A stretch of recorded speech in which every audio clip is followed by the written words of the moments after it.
Welcome to Conversations in Law and Society, a program of the Center for the Study of Law and Society. My name is Calvin Morrill, and I'm Director of the Center for the Study of Law and Society and Professor of Law and Sociology here at Berkeley. In this series, we present interviews with the founders and leading figures of the field of law and society. The conversations are taped in front of a live audience at the School of Law. Audience members are invited to submit questions following the formal interview. I will lead some of the conversations in the series. The rest are conducted by my esteemed colleague, Professor Lauren Edelman. Lauren Edelman is a past director of the Center for the Study of Law and Society and a past president of the Law and Society Association. She is Agnes Roddy Robb Professor of Law and Professor of Sociology here at Berkeley, and currently is Associate Dean for the Jurisprudence and Social Policy program. And now, I invite you to enjoy Conversations in Law and Society. Welcome to Conversations in Law and Society. Today we're talking with Professor Lawrence Friedman, who is Marion Rice Kirkwood Professor of Law and Professor of History and Political Science at Stanford University. He's probably the most cited and prolific scholar in the field of law and society, and is regarded by many as J. Willard Hurst's successor as the greatest of American sociolegal historians. Lawrence has written on a really wide variety of topics, including contracts, criminal justice, age discrimination, family law, succession law, and many others. He is the author or editor of over 24 books, and I'll just mention a few of them. A History of American Law is perhaps one of the best well-known. American Law and the Constitutional Order, co-authored with Harry Scheiber, who is here in the audience. The Roots of Justice with Robert Percival, Total Justice, and a very well-known Reader on Law and Society, which was originally co-authored with Stuart Macaulay, our previous conversation person, and is currently also co-authored with Beth Mertz. Lawrence is probably most well known for the idea that law and the legal system are fundamentally social entities, born of social forces. And he's very well known for emphasizing the importance of the empirical study of law. And he himself has spent many a week, perhaps year, digging in dusty archives to learn how law really works, and we'll be exploring that today. I also want to point out that Lawrence was my first law and society teacher, and so I'm really honored to be talking to him today. So Lawrence, you spent the early part of your career at the University of Wisconsin, where Willard Hurst perhaps founded the Law and Society movement. Can you talk about how your time at Wisconsin and with Willard Hurst influenced your work? Well, I think it had a tremendous influence because those people who were fortunate enough to know Willard Hurst know what a tremendous personality he was. And he influenced a whole generation of legal historians, but more important even, perhaps, a whole generation of people like Stuart Macaulay who were interested in the connection between law and society. And the whole atmosphere at Wisconsin was one that was conducive to that kind of work. There were people in history and sociology, political science. So it was a very, very kind of productive soil. It was a place that encouraged people to do that kind of work. So it had a tremendous impact. One of the things, I'll just say a word about one of the things that Willard did. He basically founded legal history, but in the United States, but he did it by kind of turning it away from the study of doctrines and great cases to the study of law in action. And his, not his most famous, but his biggest book was about the lumber industry in Wisconsin.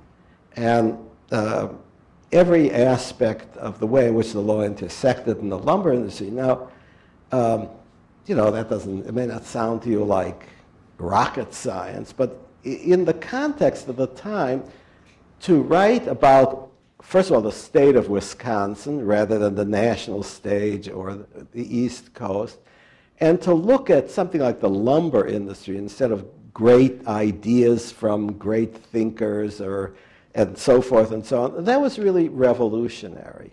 And he commissioned a whole series of monographs on various aspects of Wisconsin law and how they related to the society in Wisconsin. And my first book, Contract Law in America, came out of that series. Really? I didn't realize that. Yeah. And it was inspired by Hearst and encouraged by Hearst. And that was my first book. And was Hearst's scholarship immediately accepted at the University of Wisconsin Law School? Yes, or was yes. there any tension? He was deeply respected by everybody there. Some people were a little bit in awe of him, like someone who was visiting from somewhere else thought, "You call him by his first name?" It was like, you know, you wouldn't do that to, I suppose, the Pope. But but he was really basically a very helpful and accessible person. And I must say I was predisposed to that line of thinking, because when I went to law school, I thought, this can't be all there is. I just found it so mindless and boring. Just absolutely but that was the culture of law school. I mean, for example. And why did you go into law when you found it so mindless and boring? Well, I didn't know. Well, I didn't know what else to do. I just, like a lot of other people. I mean, I had no scientific bent, and then business school, that was just seemed like out of the question. And then, I toyed with the idea of ancient Near Eastern languages, but I thought, well, how can you make a living? So that left law school. It was kind of. But you were lucky to be at Wisconsin, where there's. Well, I went to the University of Chicago. Oh, okay. But when you taught at Wisconsin. Yeah, I taught at Wisconsin. There was just a wonderful atmosphere. It was very accepting of this kind of work. But as I said, in the law school, I thought, what is all this? I mean, it just can't be right. And how has the reception what's your opinion of how law and society research has been received at law schools generally, and how that's changed over time? It's changed. It's gotten a little better, but basically, it hasn't been received that all well. There's the JSP program. Can I put in a plug for your program? You may put in a plug for our program. And there are centers like Wisconsin still, and there have been places like Denver, which have been Miami, which have been receptive. But if you look at the really elite schools, they don't do law and society. I mean, to the extent that you would define law and economics as law and society, but let's not go there. Yes, but otherwise not. And I think this is changing, but you have to remember, and I have to tell myself all the time, law schools are professional schools. Right. The people who go to law school want to be lawyers, and they want to learn how to do law. And that's the basic function of the school. And I sort of feel that the rest of us, we're kind of a frill. It's like a fancy rug on the floor. But we're not the main event. Right. And maybe we never will be. And maybe we even shouldn't be. I mean, I don't want to say that. I won't say that. Well, it's on tape. So. It's on tape. Okay, the jury will disregard that last statement. All right. Well, let's move on. I want to. So, an underlying theme in a lot of your work has been that social change leads to changes in legal culture, which in turn produces legal change. So, I want to ask you to unpack that a little and tell us more about what you mean by legal culture. I'd be happy to do that. I figured you would.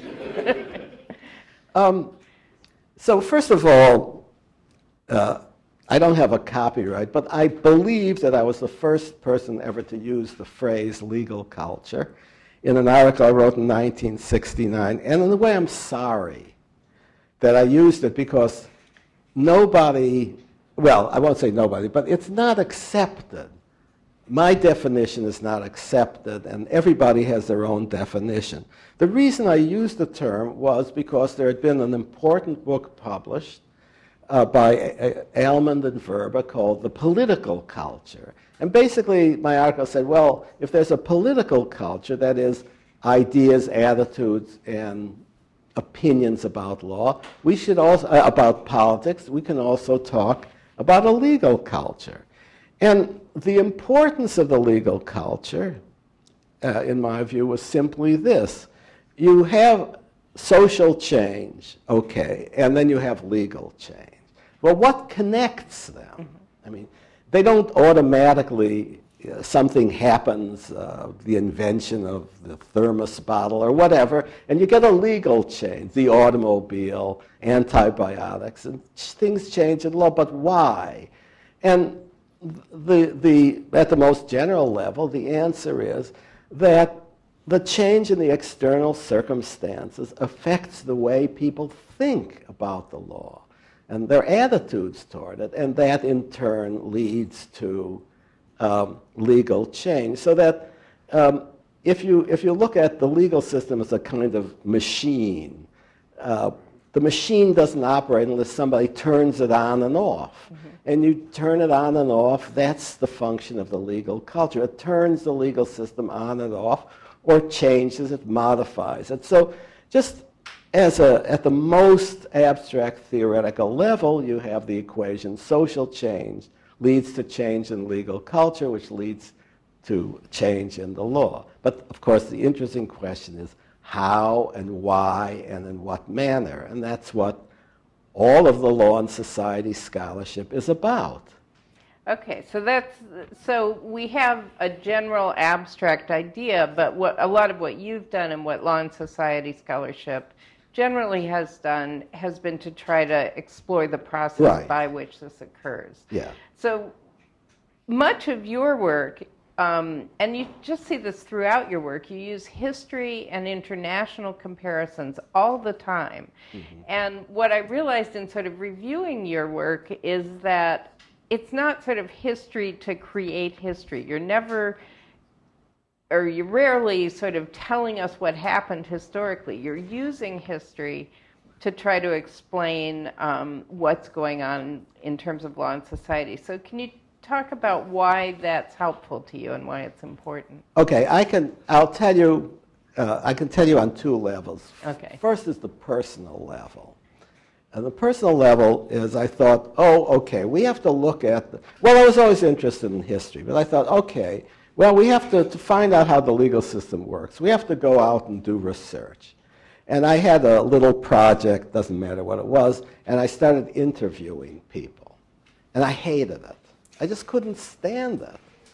I would stutter and flounder, and they didn't want to talk to me, and they would say, I'm busy. And I thought, I can't do this. And so I felt, if you look in an archive, nobody can say no. Nobody can say no. And you don't need IRB approval either. Right. I say you can't interview the dead. So I said, I'll do dead people. So that's on the personal level. But on the theoretical level, which probably is always secondary to the personal level, science, and I put quotes around science, but if you're going to do a study that aspires to rigor, then you need a control group. And history is a kind of wonderful control group with regard to modern and contemporary law. And so are international comparisons, so that, you test your hypotheses in one of the two ways. And so that's why I'm a great fan of comparative studies, although they're extremely difficult to do, and historical studies, because they shed enormous amount of... Now, I don't mean to say that, I don't want to be misunderstood. I'm not a presentist. That's the only reason for looking at history is because it sheds light on the present. But it does that, among other things. And in my view of history, when I teach my class, I say that this is really a course in the sociology of law, except that we're taking slices through time. And we're looking at the relationship between law and society at various periods. I will start by looking at the way people thought of the law and the way the law was affected by and affected society during, say, Puritan Massachusetts, and then go on through history that way up to the present, though we never get to the present. So I think that history, the historical study, and by the way, it has tremendous entertainment value. I mean, just think of, when I have students who do, who have to research, and sometimes they do newspaper research in the archives, and I tell them, and of course it's true, that one of the big dangers is you don't get anywhere because it's so fascinating to read the old newspapers that you forget what you're doing. You're supposed to be looking for, let's say, I have someone looking at murder trials now. But then you look, oh my gosh, here's the San Francisco earthquake. Or, oh, look, here's, and you can get, even the ads are fascinating. So, I mean, history is just interesting. Okay, Don't you think so? Yeah, well, I tend to talk to people more, but I'm not quite. You have a better people personality. Okay, so you're more lovable, Laura. Thank you.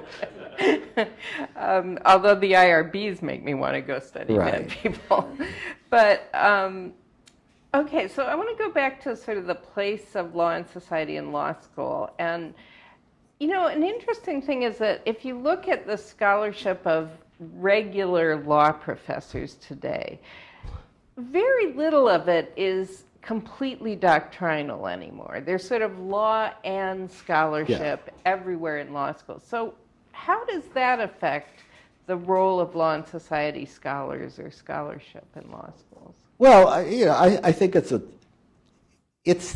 maybe you think it's gone further than I do, but it has. I doubt it, actually. But I think it means, among other things, that law and society scholars are not treated as aliens from outer space, which I think they once were, and that there's a receptivity. Now, of course, the social context is always important. One of the most important things that has happened to law schools in the last 2 generations is they've become part of the university. They really weren't before. Right. If you look at, say, the history of Harvard or any law school, they were attached to the university in name only. And in the old, if you go back far enough, they collected their own fees and just paid a kind of rent to the university. And even as late as the 1950s, a law school completely ran itself. And that meant, among other things, that if they felt like promoting somebody who didn't write a line, but was very good at torturing students with the Socratic method, and who edited 1/5 of a case book every 12 years, then they promoted that person. Today you can't do that because the university says, wait a minute, this is a university, you have to have scholarship. So as the universities gained control over law schools, the law schools began to feel, we can't send a file up to the provost in which this person hasn't done anything and say, well, but he was first in his class at Harvard and was clerk to the Chief Justice. What more do you want? The university would say, who cares about that? So there's the emphasis, you have to publish. And this isn't just the elite schools, it's everywhere. You have to publish. But they could be publishing pure doctrinal they work. Could be and some are, but a lot aren't. Right, yeah. But then there are other factors involved. For example, if you want to make sure that when nobody likes firing people. So you want to make sure that when you hire somebody that they are going to publish. And you can't tell if all that their record is that they got A's in law school and clerked for somebody and were on the law review, then you don't know that they can publish. If they come with a PhD, you know that they can write, that they can do research. So I think this has been a factor. Not the only one, but I think it's an often Increasing overlooked factor. Yeah. and increasing factor. So I think we are making progress. And more people are doing empirical studies and just trying to figure out what's actually happening. Because the two basic questions that law and society scholars ask, the first is, where does the law come from? That is, what are the social forces, the lobbies or whatever that create it? And second, what's its impact? And classical legal education paid no attention to impact. That's right. You know, here's the Supreme Court decided so-and-so, and therefore that's the end of the story. Right. Whether it made any difference, nobody ever asked. But now a few people at least are asking. That's a good point. And those two questions you raised are actually big parts of your reader with Stuart Macaulay, so let me turn to that. Very true. And I just wanted to ask you to comment somewhat on the organization of that book and also the changes over time. I've taught with that book for many years. It was originally called Law and the Behavioral Sciences, and then Law and Society, and now you have a new version with Beth Mertz that's called Law in Action. And you see sort of a lot of the basic structure that you originally had, but quite a bit of new work. So talk about that. I think that the basic structure remains, that it's organized around a few very basic themes. One is the sources of law, and the second is impact, and then legal actors, lawyers, and so on, and then a little bit about comparative legal culture. Although if I could put in a plug, I'm now one of the 3 editors of a new reader, which will be frankly international. One of my co-authors is Rogelio Perez Perdomo, who's in the audience, won't mind the plug. And so this is a more explicit attempt to be comparative and to have material from different cultures. So the basic framework hasn't changed, but the contents do. For example, you know, as you are very well aware, issues of race and gender, for example, loom much larger now than they did. And some issues, actually issues of class and poverty, less. Really less? Yes. Explain that. Well, during the War on Poverty, during the Johnson administration and the Office of Economic Opportunity, there was a great deal of interest in on poverty, but class, I well, wouldn't class, sort of, but specifically on poverty and related issues, welfare and so on. This is, the country as a whole is veered to the right, and while law and society scholars basically haven't, they're human and they respond to what's trendy. That's not a criticism necessarily. You can even strike the necessarily. And so they do what people are interested in. You know. But you haven't picked up all the trends. For example, there's not a lot of critical legal studies in the book, right? Which, by the way, you told me, I don't know, 20 years ago was a fad that would be over before I could even notice it. What happened? Well, you could notice it, but I think it... Is it over? I guess it is, but, you know, I know a lot of people wouldn't agree with that, but I think what's over is an aspect of it that was not only non-empirical, but anti-empirical. Right. And so I think that's past and a good thing, too. So there were, you know, it was ideological, and it was a reaction to law and economics in part, which was also ideological, and which also is passing, at least in the sense of being non-empirical. I think the new generation is quite empirical, so-called behavioral economics, and people who are just using data. And I think these are very good trends. I mean, in an ideal world, there wouldn't be a real, how shall I put it, conflict or disagreement between law and society and law and economics. Economics would be one of the social sciences that's encompassed within the law and society movement. Historically, that's been, in general, not the case, but I hope that this is changing. Okay. What about the sort of law in society argument? I think that's not something you see a lot in the book either. And that's a different view of legal culture, perhaps, than your own. Yeah, I'm not sure I know what you mean by law in society. Well, I was going to ask you what you thought of people. There seems to be a movement among other people who take a cultural perspective, like Hewick and Silby, right? Yeah. Who argue that the question shouldn't be law and society because they're not separable, but rather law in society because they're so it's the constitutive argument, okay, right? They okay. constitute each other. Well, how's yes and no? Okay. Obviously, there's something to that, and as people have pointed out, that if you look at just the English language, terms like husband, wife, marriage, property, ownership, these are all legal terms. But of course, you can't even talk about society in a way that separates them out. Right. So in that sense, law is constitutive.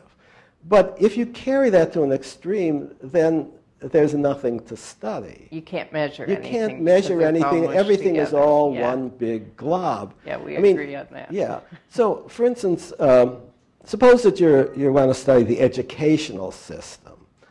And so you do a study of schools. And someone else would say to you, quite correctly, that schools are a very small part of the educational system. The family is part of it.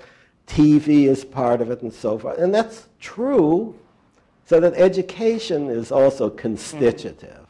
But if you carry those too far, you can't do anything. So I think it's legitimate to try to say there are some phenomena which we can parcel off and call legal phenomena and study them. And they're very important phenomena.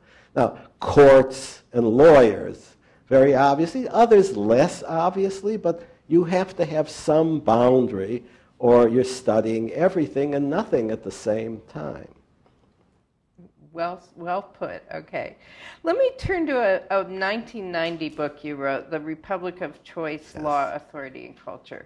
So in that book, you argue that whereas 19th century culture placed a premium on discipline and self-control, modern culture emphasizes rights and self-expression. Right. Talk more about how changes in culture sort of shape the role of law in society in that book. Okay, so in that book and in a lot of my writing, I've been very influenced by those scholars that have tried to talk about modal personalities and how they change over time.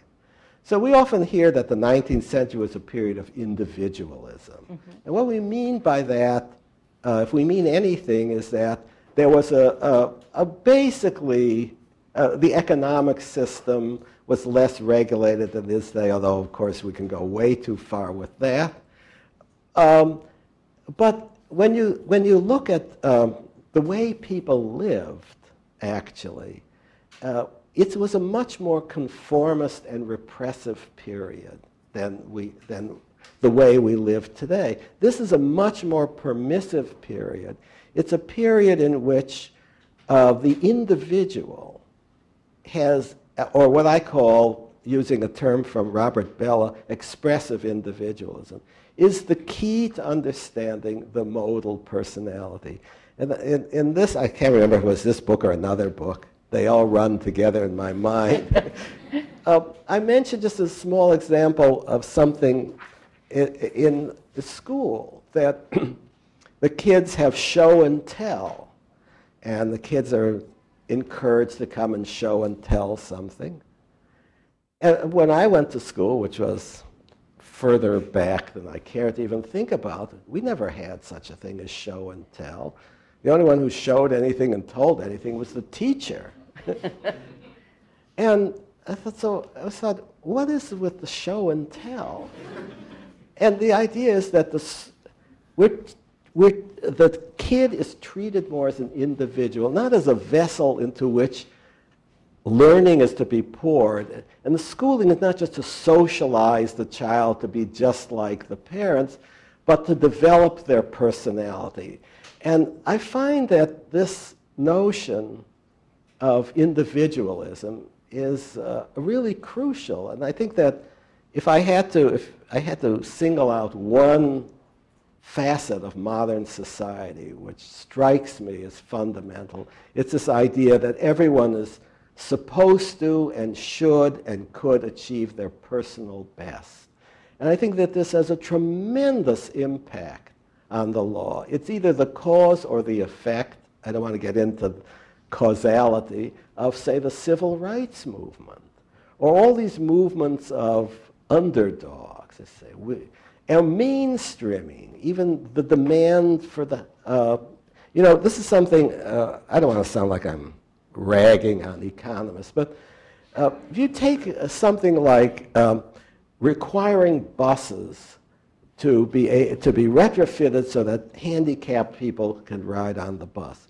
So an economist will tell you, this is a terrible idea.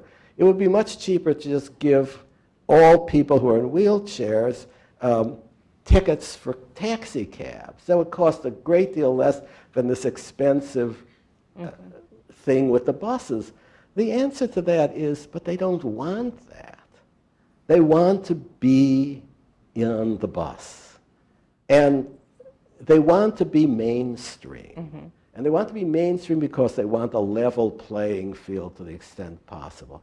So in this book, The Horizontal Society and the Republic of Choice, those two books, I just tried to spell out what the implications of these changes are for the modern legal system. You know, how they change the legal culture and how that then is reflected.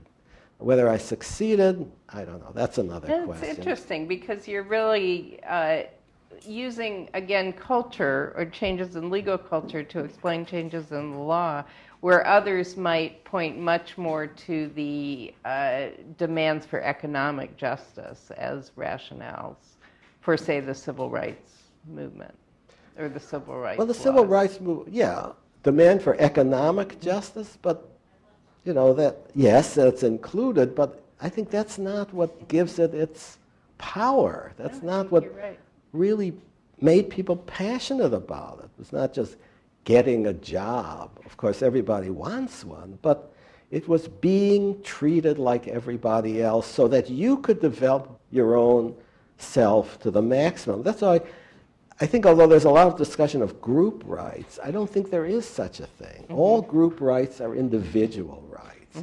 So if you say feminism, what is that? It's the demand that women should have the same opportunities to develop themselves as men, as individuals. So if a woman wants to stay home and bake cookies, fine. If she wants to be the president, fine. So I think that all these group movements can actually be analyzed into individual movements, and everything then comes down to the individual. Now, some of the people who criticized my work, how dare they? But you know, when they point out, well, what about, you know, economic injustice and all the rest of this stuff and so on, of course, and the role of power, and aren't you defending the status quo and all that? Of course, none of that is true. And of course, society is enormously complicated. It seems to me that there is this thread that runs through it, which explains more than other things do. Not everything, of course, but it explains more. Okay, great, thanks. Let's talk a minute about total justice. It's such a wonderful concept. Let's say a little about what motivated you to write that book and what you meant by total justice. Okay, I'll try to give you the short version. Okay. Again, it's a book about cultural change between the early 19th century and today. So I'm trying to explain certain phenomena. I want to say the liability explosion in torts, for example. So where does this come from? And then if you look at the first half of the 19th century, in which there was sharp limitation of liability, you say, oh, these judges, they're so callous. But then I realized that if you put yourself back in those times, let's say it's 1830, and some calamity happens to you, what's the result? Let's forget about torts for the moment. You get sick, you're going to die. Maybe you won't die. The doctor will come and they'll put a leech on you or something. I mean, they don't cure anybody. You're a farmer and the locusts eat your crop. Tough beans. You're a merchant and you're shipping goods and the ship sinks. There you have it. There's no insurance. There's some marine insurance, but nobody else has insurance. In fact, there's questions about whether life insurance is even legal, or whether it's, well, you know that. And so, and then there's an earthquake. You look at the aftermath, say the Great Chicago Fires. There's no FEMA. There's nothing. So there's no tort system really either, because there is no expectation. Life is tough. And when something happens to you, well, that's too bad. And it's not that we like it, but that's the way it is. It's acceptance. It's accepted. Right. It has to be accepted. And if you look carefully at some of the decisions, they'll use the term accident in a way that we don't use it. It means something, stuff happens, okay? So now, a very complicated, if you fast forward, a lot of things have happened. One is modern medicine. We don't expect to die when we're sick. And I always say to my class, the invention or the discovery of antibiotics may very well be the important technological advance of the 20th century, and one that just changes our outlook on life. You get pneumonia, you say, well, let's take an antibiotic. I mean, it just fundamentally changes. Now, there are other aspects of modern medicine, but that's, I think, a crucial one. The development of insurance as a business, the rise of the welfare state. And when you put all these together, then there is an expectation that when stuff happens, FEMA, when stuff happens, there will be some program. And if there's nothing else, how about a tort suit? So I think, again, the changes in the social context lead to changes in expectations, and that leads to legal change. It's the old formula. But what's always fun is to try to find how to fit that formula to actual events. And that's partly, it's research, but it's also, dare I say it, kind of an art. Okay. I'm sorry I said now, is law always sort of reactive to society and this legal change that society produces? I mean, how do you talk about the role of cause lawyers? Well, okay, so there were really two questions. Now, the first question is, if you take this law as the dependent variable notion, aren't you going a little too far? Yes. But I think it's the best way to start is to assume that it's not a cause but an effect. It seems to me that as a research strategy, that works much more than the other way around, or just assuming that they're not connected. Okay. So I think that, yes, that's the law does. I give my class, I tell them something I call the parable of the bridge. So you just imagine that a community is living on the banks of a flowing river. And there's no way to get across the river except by a very expensive and slow ferry boat. And so the people in that community, they lobby the government, they say, we want a bridge. And they're successful, the bridge is built. Now the bridge is built, and so people start living on one side and working on the other, shopping and going back and forth and so on. The bridge becomes part of their consciousness. And if the bridge were to be destroyed, they would want it again. So I said the legal system is the bridge. It's entirely the product. It just didn't spring up spontaneously. It was the result of a social demand. But once it's in place, it affects what people expect and their way of life. And so therefore, to that extent, it is, I won't say causal. Mm-hmm. What so should I cause say? lawyers, you would argue, sort of come out of those same social They come out of the same pressures. social change. And then the other thing is, okay, suppose that you have a cause. You believe in the environment and you want to work for the environment. Okay. And you become a cause lawyer.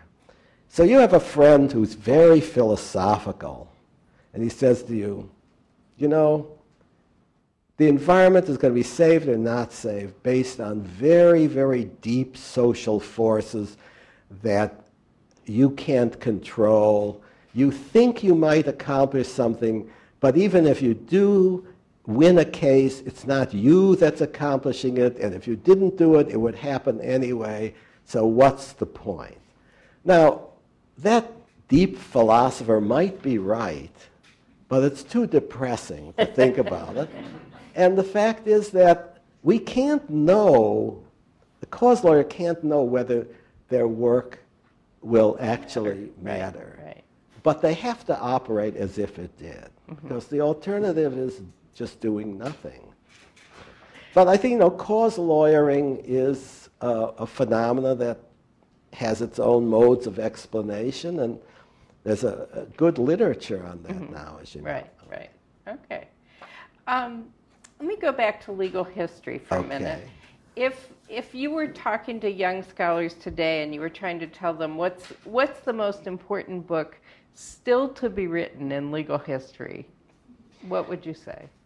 Well, I would say there are a lot of them. Actually, one of them I think is being written. When Willard Hurst told me once that what I ought to write is a history of property in the U.S. He said, property is so crucial in U.S. history, and there's never been a really history of property law and its place in society. And he was entirely right, and I didn't do it. Instead, I wrote about criminal justice. Why? I just couldn't see myself spending years reading mortgage cases, as opposed to, say, a file of a murder case. That you say someone is now doing this? Someone is now doing it. Actually has done it. You want to say who? Stuart Banner at UCLA. I'm told he's written a history of property law. So for our students sitting here today, now that Stuart Banner has taken that, what else? Well, we don't know. We haven't seen the book yet. Okay, so it may still be available. Well, first of all, I'm going to dodge the question by saying that there is no such thing as a definitive history or a definitive study of anything. And I mentioned this once in a talk. It's an ad I saw in the newspaper that I always wish I clipped out. It was a furniture store, and they were advertising the latest in early American, they said. But they were on to something. Right. Facts. I know you're not supposed to think there is such a thing as a fact, but anyone who does either legal history or legal sociology knows there are facts. They don't change, but the interpretation changes, and the questions that you ask change all the time. So I think that every good book needs to be revisited every 20 years and changed. Having said that, I would say that what we don't have, and I don't see even how we can have it, would be a first-rate, super-duper comparative sociology of law. Right. We certainly don't. We don't have it. The closest is 100 years ago, Max Weber, and he was one smart German guy. But that was a long time ago, and he's still a source of inspiration, but I'd love to see, that would be a tremendously difficult task, but one well worth doing. And putting it that way makes it especially challenging. For those of you Max Webers out there, the book is waiting. Well, maybe there's a whole bunch of them out there. Let me ask you one other question, and then I'm going to turn it over to the audience. What would you like young scholars today to understand most about your work? Well, I'd like them to read it all. Start now. I'd like them to think about the ways in which the legal system responded to changes in culture. And to think about, especially if they're law students, I'd like them to think about what it is that makes law effective and ineffective and why. And if they're non-law students interested in law, I'd like them to ask the same question and to try to devise a study or studies that would shed light on how the system really operates. Because the legal system in any modern country is absolutely ubiquitous.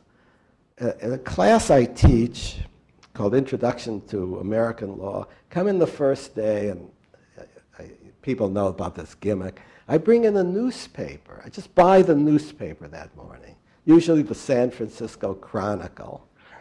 And I show them that every article. I've now adopted that teaching technique. It never fails. It never fails. Every article about domestic news, and most of the foreign, but let's stick to domestic, has a legal angle. A judge, a policeman, the government, the president, something. And therefore, the legal system is just ubiquitous in society. It's like the air we breathe. Well, that's a great note to end the formal part of the interview on. Let me now invite audience members to ask questions, and I'll remind you to please press your microphone and state who you are. Ashley Rubin. Hi, Professor Friedman and Professor Edelman. Professor Friedman, I was wondering, as a historian, if you could talk about what sort of mistakes or aggravating habits you have found with people trained in other disciplines, such as sociology or political science, please. Mistakes they make in doing history? In general, or aggravating habits, just things that are kind of different about other disciplines. Well, one mistake that I found some historians make, and I'm almost embarrassed to say this, is they don't know any law. And I remember a study I read, which was somebody's thesis. It was about the history of divorce law, and which was based on divorce files. And to my astonishment, the author didn't seem to understand that the allegations made by plaintiffs in these cases were mostly lies. And, you know, that wasn't just, and then very frequently I read things by non-law trained historians, and I don't want you to think that I insist that historians should be law trained, but, you know, when you read something and it's talking about the history of some social movement, and then it mentions changes in the law, and you look for a footnote, and the footnote doesn't give you the citation to the statute or a quote from the statute. You know, in some ways I'm sort of a recovered lawyer, but I still have that habit of, there's a certain kind of precision that law school inculcates that I still demand. And sociologists, they don't make mistakes, do they? Oh, none. Absolutely none. Sometimes they don't know the law either. They don't know the law either. But I think sociologists and political scientists, more and more today, are so enthralled by methodology that they lose sight of what the methodology is supposed to do. It's a tool. And you know, sometimes you find stuff and you think, why do we have all this complicated statistical stuff here? It's not appropriate. So I think those are, but generally I don't want to criticize other people. Then they might criticize my mistakes. Okay, that's a great answer. Hillary Burke. Good afternoon, Professor Friedman and Professor Edelman. My name is Hillary Burke, and I'm a doctoral candidate here in JSP. And what I've found in your writings is a recurring theme about the huge importance that technology has on changes in law and society. Right. I mean, you've talked about how technology has enabled the formation of the horizontal society, what you referred to before about total justice, and even different changes you're talking about lately in terms of global culture. So my question is whether you can share some recent thoughts or insights about the spread of technology and kind of the speed that that's happening, and some of your interest in mass media. No, actually, I'm very glad you asked that question. I've been accused of being a technological determinist, and that's not true. But I do think that you cannot understand modern society without understanding technology. And that each technological change, I don't want to use the word advance because that's taboo, brings with it a lot of consequences, some of them unforeseen. So, for example, just think of the automobile and how it altered society. Originally for the good and sometimes for the bad.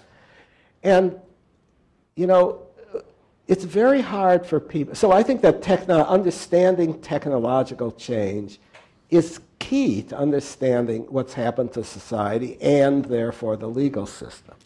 Now, when we look ahead, one thing that we know about the future is that we don't know anything. And it's natural for people to feel that the age they live in is somehow the end of history.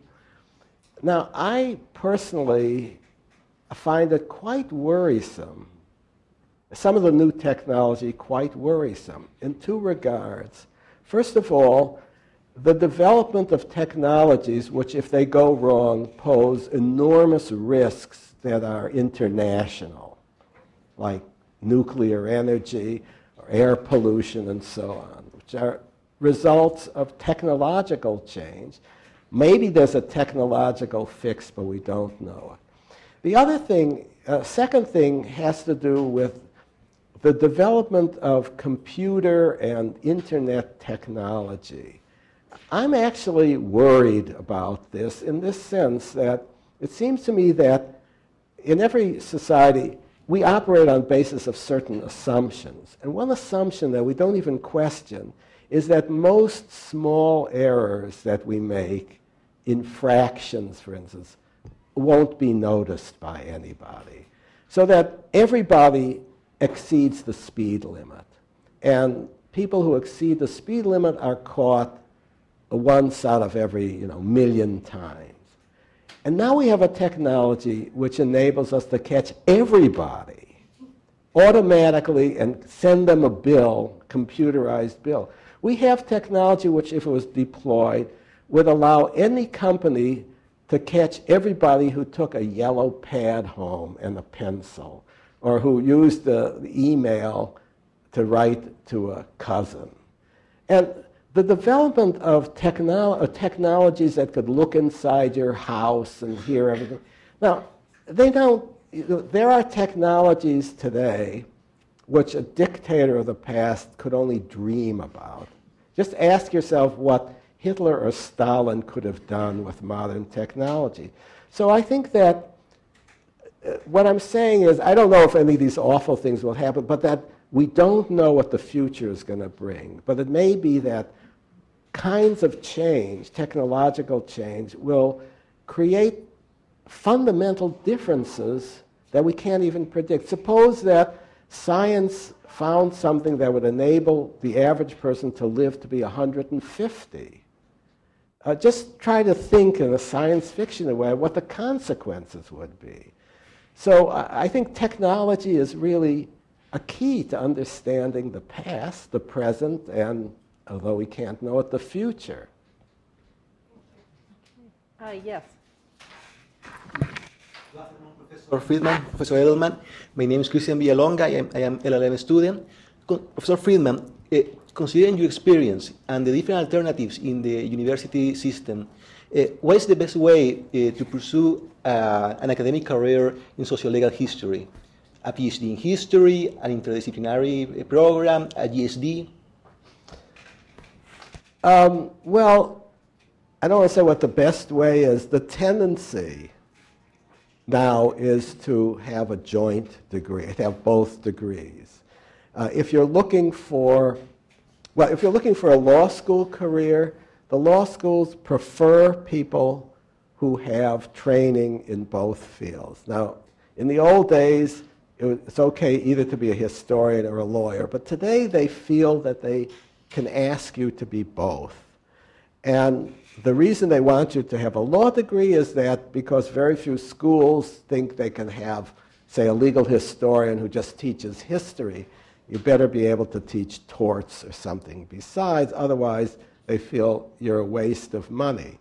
So I think that the best way, as far as I can see, is to try to pursue the 2 degrees, although it's a very long process and very costly process in time and money, but that seems to be the best way. I don't say it's the only way. I mean, dare I say it, because I don't have a degree in anything but law. And, you know, I'm not saying I'm proud of that, but I think that history, frankly, I hope that the historians here won't kill me for this, is something that an intelligent amateur can do. You can't do nuclear physics. You can't become a professional cellist, but I think you can write good history, and I have colleagues who are doing that. So I don't know if this answers your question. I think we are out of time, so thank you so much for joining us, Lawrence Friedman. Okay.